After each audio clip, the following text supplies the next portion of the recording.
벌써 2014년의 1월의 마지막 주일을 맞아서 하나님 전에 나와서 예배하는 사랑하는 성도교회 성도 여러분 모두와 여러분들의 가정 그리고 경영하시는 모든 일들 위해 우리 하나님의 은혜와 능력과 치유와 회복과 복주심이 충만하게 함께 하시기를 주님의 이름으로 축원합니다. 서로 인사하시겠습니다. 오늘은 하나님은 당신의 삶에 특별한 계획을 갖고 계십니다. 함께 예배드리기 위해서 행복합니다. 이렇게 좀 인사하겠습니다. 뭐를 갖고 해야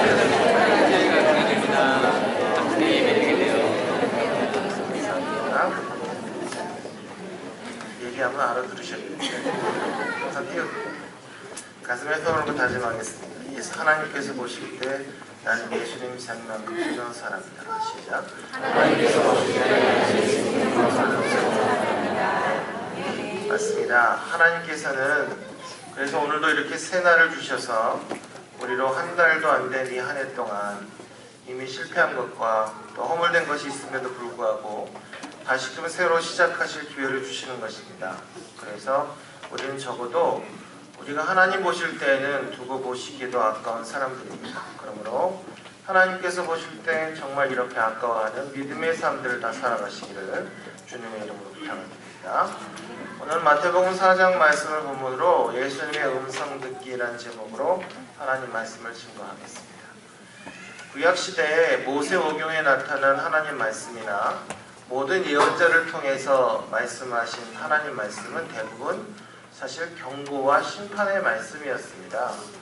그런데 그 말씀을 또 가만히 보면 구원이 있습니다. 심판 속에 하나님의 은혜와 용서와 긍휼이 항상 들어있었습니다. 구약에 나타난 하나님 말씀의 궁극적인 목적은 온 인류를 구원하기 위해서 도래하실 메시아 예수 그리스도를 보여주기 위한 것이었습니다. 그 모든 심판받아 마땅할 것에서 구원할 것은 메시아밖에 없다라는 사연입니다. 그러니까 예수님 그분의 오심에 대해서 모든 예언자들은 예언하고 하나님의 음성을 들었습니다. 이런 의미에서 모든 하나님의 음성은 예수 그리스도에게로 집중되어 있습니다. 이러한 구약과 신약의 말씀은 절묘하게 연결시키는 그런 말씀이 히브리서 1장 1절에서 3절 말씀입니다. 이 말씀이 이렇게 되어 있습니다. 옛적의 선지자들을 통해서 여러 부분과 여러 명으로 우리 조상들에게 말씀하신 하나님이 이 모든 날 마지막에는 아들을 통하여 우리에게 말씀하셨으니 이 아들을 만유의 상속자로 세우시고 또 그로 말미암아 모든 세계를 지으셨느니라. 이는 하나님의 영광의 관계시요 그 본체의 형상이시라. 그의 능력의 말씀으로 만물을 붙드시며 죄를 정결하게 하는 일을 하시고 높은 곳에 계신 지극히신 이의 우편에 앉으셨느니라 말씀하셨습니다. 구약 성경의 하나님의 음성은 우상 숭배하는 이스라엘을 징계하는 말씀이 많았습니다. 이스라엘 백성은 우상 숭배, 이방신에게 자꾸 빠졌습니다. 현대를 사는 우리도 하나님 믿으면서 자꾸 견눈질을 합니다. 세상도 보고 물질도 보고 성공도 보고 자꾸 마음이 흔들립니다.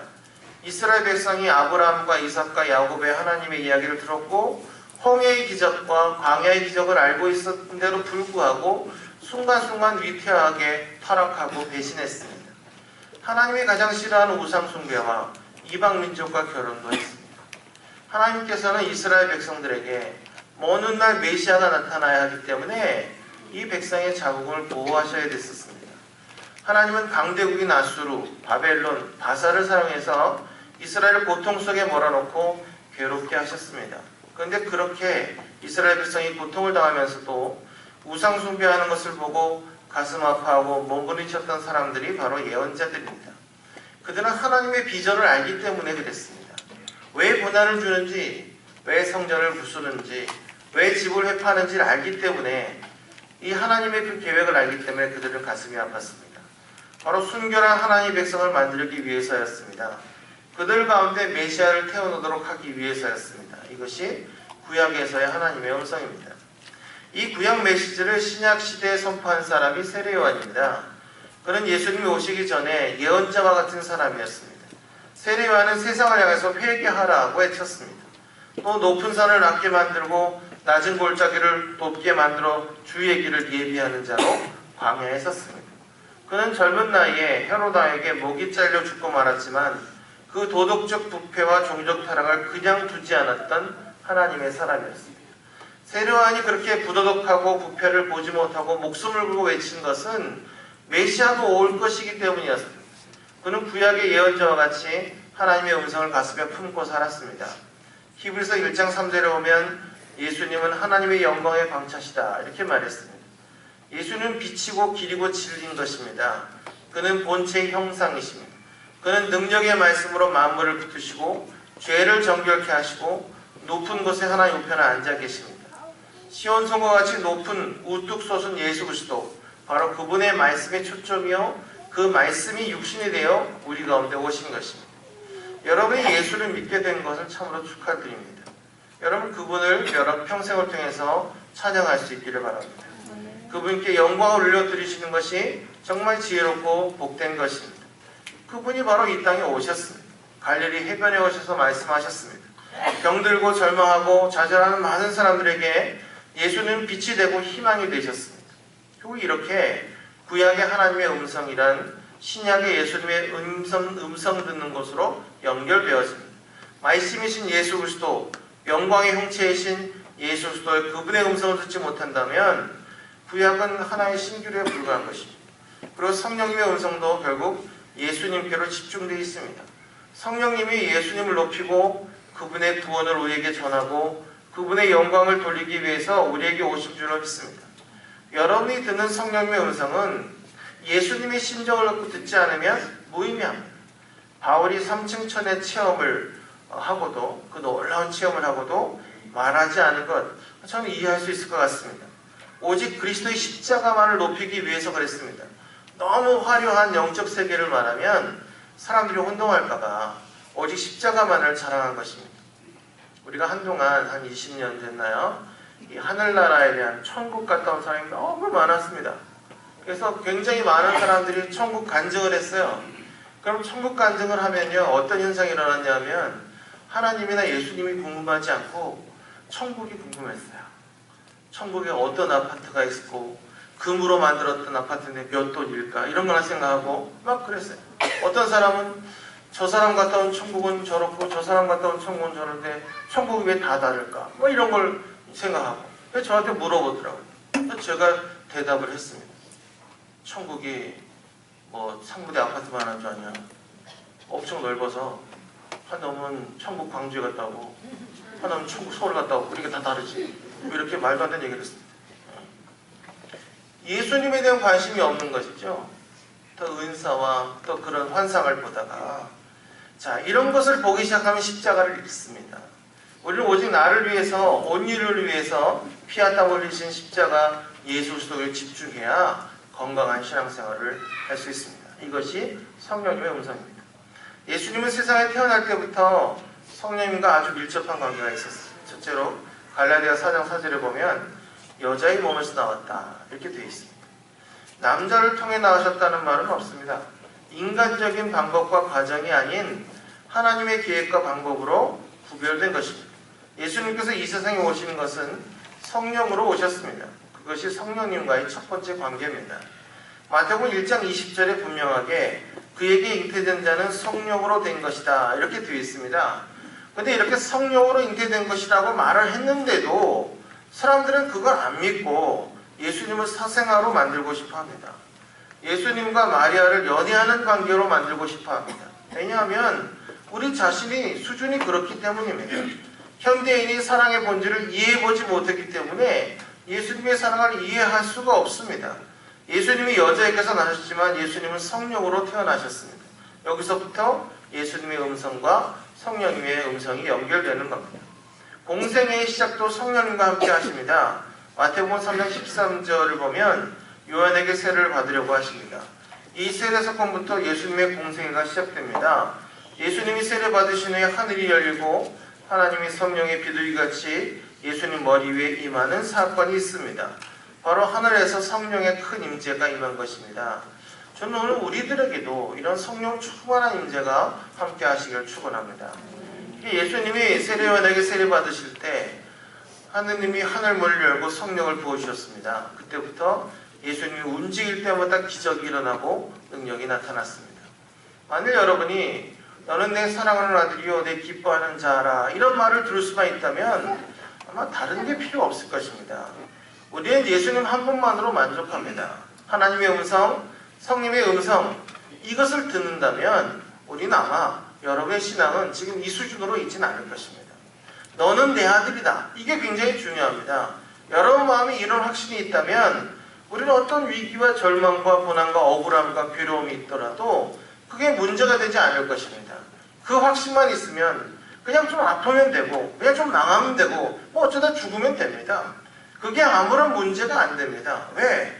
주님만이 나를 인정해 주시면 나는 내 영생, 내 내세가 확정되어 있는 사람이기 때문에 두려울 이유가 없는 것입니다. 저는 오늘 이런 음성을 여러분이 듣기를 축원합니다. 성경에도 믿는 자들에게는 하늘의 권세와 영원한 생명을 주신다고 약속하셨습니다. 문제는 그 음성이 들리지 않아서가 아니라 들려도 믿지 않아서입니다. 매일 성경을 보면서도 그 성경의 말씀을 믿지 않습니다. 성경을 읽을 때 우리가 얼마나 머리가 나쁜지 성경은 맨날 놀라지 마라, 두려워 말라 이렇게 자주 말씀해 주십니다. 그리고 하나님이 괜찮다, 내가 네 이름을 내 손바닥에 새겼다 이렇게 말씀하십니다. 하나님은 별별 형용사를 다 쓰시면서 내가 널 잊지 않는다고 말씀하십니다. 내가 널 지킬 거다, 내가 널 보호할 거다, 도와줄 거다 그렇게 말씀하시는데 우리는 시시때때로 계속 까먹고 있습니다. 이런 하나님의 음성은 우리 안에 성령이 임하고 난 후에 들을 수 있습니다. 육의 사람에게 하나님의 음성이 들리지 않습니다. 듣는 귀가 없습니다. 죽은 영을 갖고는 하나님의 영의 음성을 들을 수 없습니다. 영이 살아나지 않으면 안 됩니다. 그래서 성령의 큰 임재가 있으시기에 예수님께서 이 놀라운 기적을 일으키신 것처럼 우리도 우리 안에 성령이 임하고 나면 예수님이 하신 그 모든 사역들을 이해하고 바라보고 따라갈 수 있는 것입니다. 근데 예수님께서 이렇게 큰 성령의 임재를 받으신 후에 성령에 이끌려서 마귀에게로 갑니다. 참 재밌는 거는 마귀가 찾아와서 시험을 한 게 아니고 마귀를 찾아가고 마귀의 유혹에 대결을 하고 계십니다. 예수님은 마귀의 세 가지 유혹을 간단하게 해결하셨습니다. 성령을 받은 사람, 하나님의 음성 듣는 사람에게는 마귀의 어떤 종류의 유혹과 시험도 그게 그렇게 우리를 좌절하고 넘어뜨리고 결정적으로 타격을 줄 것이 아무것도 안 된다는 것입니다. 오늘 여러분 안에 찾아오는 문득문득 찾아오는 유혹, 모든 유혹과 어둠의 세력이 이런 성령의 능력으로 성령의 기름 부음으로 온전히 치유되어 회복되기를 주님의 이름으로 축원합니다. 사실 오늘 읽은 이 본문 마태복음 4장 23절에서 25절은 예수님의 삶을 요약한 것입니다. 23절을 보시면 예수께서 온 갈릴리에 두루다니사 그들의 회당에서 가르치시며 천국 복음을 전파하시며 백성 중에 모든 병과 모든 악한 것을 고치시니 이렇게 되어 있습니다. 이 본문을 보면 예수님이 하신 일이 세 가지가 나옵니다. 모든 회당에서 말씀을 가르치셨습니다. 복음을 선포했습니다. 또 병든 자를 고쳐주셨습니다. 오늘 예수님이 여러분을 진리 가운데로 인도하실 것입니다. 그리고 여러분에게 복음을 제시하실 것입니다. 예수님이 여러분의 질병을 고쳐주실 것입니다. 왜? 그 예수님은 오늘도 함께 하시기 때문입니다. 이걸 믿으면 그 일이 우리에게 일어나는 것이고 그걸 듣고도 믿지 않으면 우리와 상관없는 일이 되는 것입니다. 여기 한 가지 중요한 것이 있습니다. 예수님은 그 말과 행동이 일치했다는 것입니다. 죄인들은 말과 행동이 언제나 이중적입니다. 예수님이 닮은 사람 특징은 이 언행이 하나여야 합니다. 예수 믿는 사람의 특징, 신실함 이렇게 얘기하지 않습니까? 하나님께서 신실하시기 때문입니다. 비가 오나 눈이 오나 인생이 겨울이 오나 여름이 오나 신실하게 그분을 믿고 따르는 것, 그것이 믿음입니다. 예수님의 제자들이나 모든 사람에게 말로만 말씀하신 것이 아니고 그 행동 속에 언어가 있었습니다. 병을 고치시고 바다를 잠잠케 하시고 십자가를 지시고 부활하여 영광 가운데 오시고 구름 타고 승천한 모든 과정이 다 예수님의 언어이고 메시지입니다. 단순한 말과 언어가 아닙니다. 말만 언어가 아닙니다. 그래서 예수님 보면 눈물을 흘리고 감동할 수 있는 것입니다.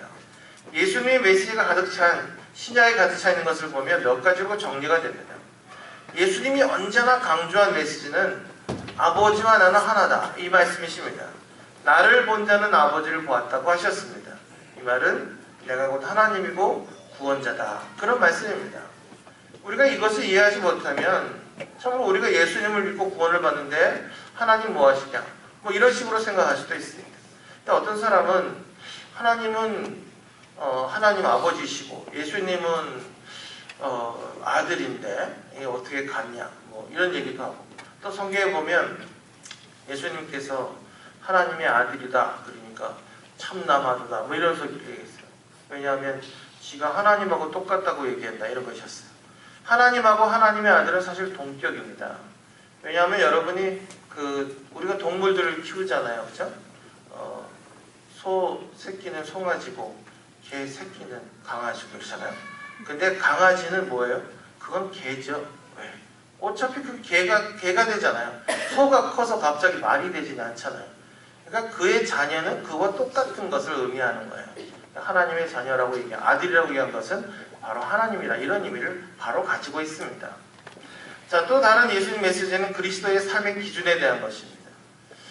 이것은 뭐 기적을 일으키는 것보다 더 강력한 메시지인데, 마태복음 5장의 산상수훈에 보면 마음이 가난한 자는 복이 있다, 긍휼히 여기는 자는 복이 있다, 의에 지르고 목마른 자는 복이 있다, 화해와 용서를 할 수 있는 사람은 복이 있다, 의를 위해서 핍박을 받는 사람은 복이 있다, 이런 말씀하시면서 예수님께서 우리의 삶의 기준을 다 제시해 주셨습니다. 믿음이 있다는 것은 뭐 방언이나 하고 뭐 예언이나 이런 게 중요한 게 아니고 우리 삶에서 이런 것들이 나타나는 것입니다. 믿음이 있다면 심령이 가난해야 되고, 긍휼히 여기는 자야 되고, 의에 지고 목말라야 되고, 화해와 용서를 끼치는 자가 되어야, 이런 영향이 나타나야 되는 것입니다. 방언 한마디 못하고 뭐 신령한 능력이 없어 보여도 이렇게 살고 있다면 능력 있는 제대로 된 삶을 살고 있는 것입니다. 여러분에게 이런 성품이 임하기를 축원합니다. 여러분, 신앙은 곧 삶입니다. 신앙은 저 위에 떠 있는 게 아니고 우리가 사는 삶입니다. 또한 예수님께서는 다른 사람을 향해서는 어떻게 살아야 하는지도 가르쳐 주셨습니다. 요한복음 15장 13절에 보니까 사람이 친구를 위해서 목숨을 버리면 이보다 더 큰 사랑이 없다고 하셨습니다. 이게 예수님에 대한 다른 사람에 대한, 예수님이 다른 사람에 대한 삶의 기준입니다. 예수님께서 우리 삶의 비전과 목적, 사명을 말씀해 주시는데, 사도행전 1장 8절에서 오직 성령이 너에게 임하시면 너희가 권능을 받고 예루살렘과 온 유대와 사마리아 땅끝까지 이르러 내 증인이 되라 하셨고, 마태복음 28장 19절에서도 그러므로 너희는 가서 모든 족속으로 제자를 삼으라 이렇게 하셨습니다. 이게 우리의 목적이고 사명입니다. 여러분이 예수님 음성을 듣는다면 예수님의 삶의 기준과 일치해야 맞습니다. 나를 위한 기준, 다른 사람들을 위한 기준, 우리 인생의 목표, 내 구원과 하나님의 음성, 이런 것이 좀 일치해야 됩니다. 마음이 가난하고 애통하고 친구를 위해서 목숨을 버리는 희생과 고난을 겪는 것이라면 이게 하나님의 음성일 것입니다. 여러분이 그렇게 가게 한다면, 여러분이 그렇게 되어지고 있다면 지금 여러분 하나님의 음성을 잘 듣고 있는 것입니다. 병 낫는 것이 목표가 아니고 병을 고친 후에 하나님께 영광을 돌리는 삶을 사는 게 더 중요한 것입니다. 예수님의 음성을 듣는 기준이 있다면 우리는 방황하지 말고 혼돈 가운데 있지 않아야 합니다. 그 엄청난 가비가 충만함이 우리 삶을 온전히 붙잡아 둘 수 있어야 합니다. 우리가 사복음서에서 발견하지 못한 예수님 말씀이 있는데 바로 성령입니다. 승천하시기 전에 제자들에게 사도행전 1장 4절 5절에서 그들에게 분부하여 이르시되 예루살렘을 떠나지 말고 내게서 들은 바 아버지께서 약속하신 것을 기다리라. 요한은 물로 세례를 베풀었으나 너희는 몇 날이 못되어 성령으로 세례를 받으리라. 이렇게 말씀하셨습니다. 예수님 말씀 중에서도 마지막으로 제자들에게 하신 말씀, 성령 세례를 받으라, 이것이었습니다. 이 성령 세례, 성령 충만을 여러분 사모하셔야 합니다.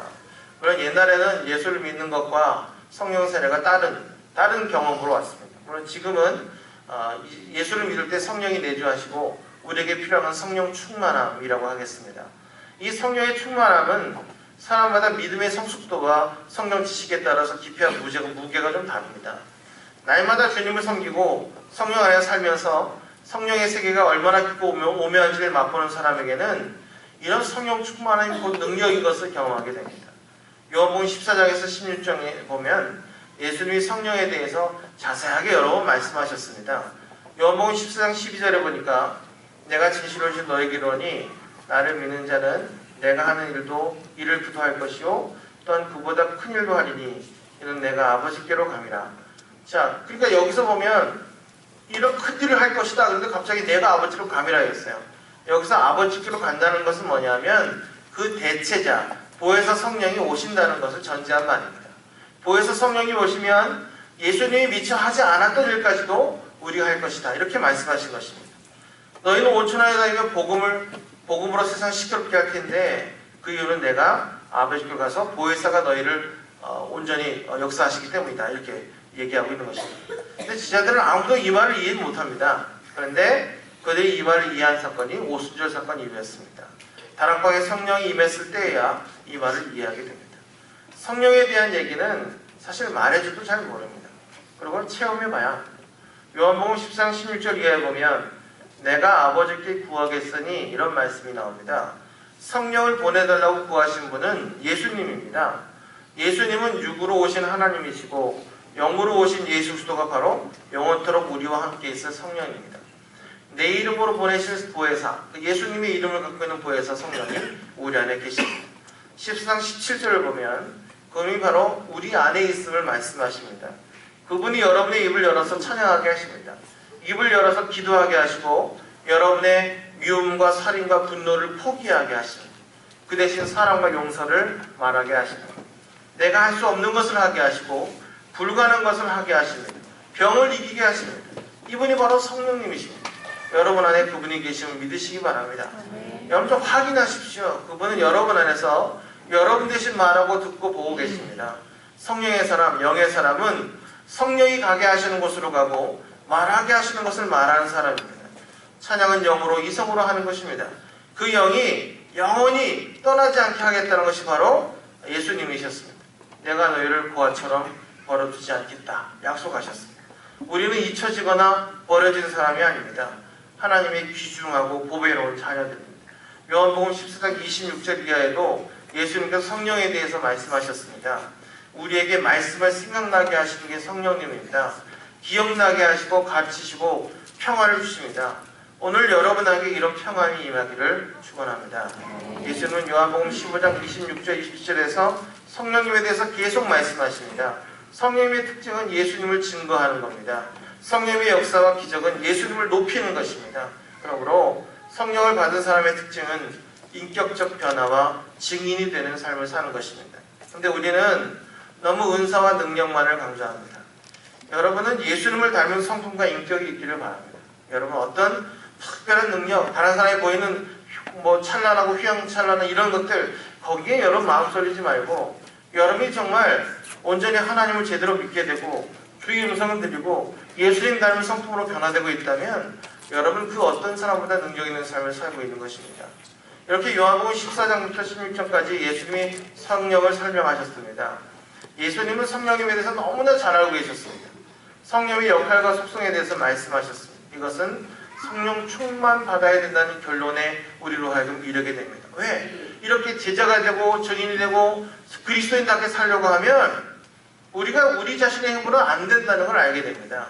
내적인 변화가 있어야 되는데 그것은 성령 충만을 받아야만 가능하겠다. 이런 결론에 이르게 된다는 것입니다. 하나님께서는 어린이나 노인이나 남자나 여자나 시대를 초월해서 성령을 부어주신다고 약속하셨습니다. 그분께서 오십니다. 역사하십니다. 사도행전을 만들고 이 상부대 교회도 만드셨습니다. 이렇게 적지 않은 무리가 모인 이유는 그분께서 우리에게 은혜를 주신 것 때문입니다. 구약의 음성은 예수님의 음성으로 이어지고 또 성령님의 음성으로 확정되어집니다. 눈을 감고 생각해보면 우리는 기도할 일이 사실 너무 많습니다. 내 자신뿐만 아니라 내 가족들, 정말 기도가 필요한 사람 정말 많습니다. 이 나라와 이 세상을 보십시오. 모든 것이 코드가 엉클어져 있습니다. 우리에게 정말 미래와 희망이 있을까 하는 두려움이 생기는 그런 현상들이 있습니다. 세계를 보면 하루에 $1를 가지고 사는 사람이 얼마나 많고 굶주리고 서로 죽이는 사람이 얼마나 많습니까? 바로 이런 곳에 교회가 세워져 있는 것입니다. 그리고 교회에게 너희가 세상에 비치고 소금이라고 말씀하십니다. 왜? 그 안에 예수 그리스도의 구원이 있고 성령님께서 계시기 때문입니다. 오늘 이 모든 일에 해답되시는 성령님의 기름 부으심의 충만함을 받아서 우리가 평생의 삶에 예수님 음성 듣고 그분 따라 온전의 삶을 살아가는, 그래서 예수님 닮아가는 사는 삶을 드리는 상대교회 모든 성도들 되시기를 주님의 이름으로 축원합니다. 기도하겠습니다. 우리 한 1분 동안 기도합시다. 주님께서 오늘도 우리 가운데 말씀하십니다. 또 우리 가운데 우리가 어떤 목표와 어떤 표대를 향해 다가갈지 말씀해 주십니다. 우리가 예수님의 성품을 정말 닮아가고 있는지, 내가 정말 희생하려고 하고 있는지, 내가 정말 예수님의 마음으로 이 세상을 살고 있는지, 정말 그렇게 살아가고 있다면 우리는 정말 큰 은혜를 받고 있는 것입니다. 우리에게 이런 은혜가 충만해서 우리에게 남들에게 보여주는 어떤 멋있는 것보다도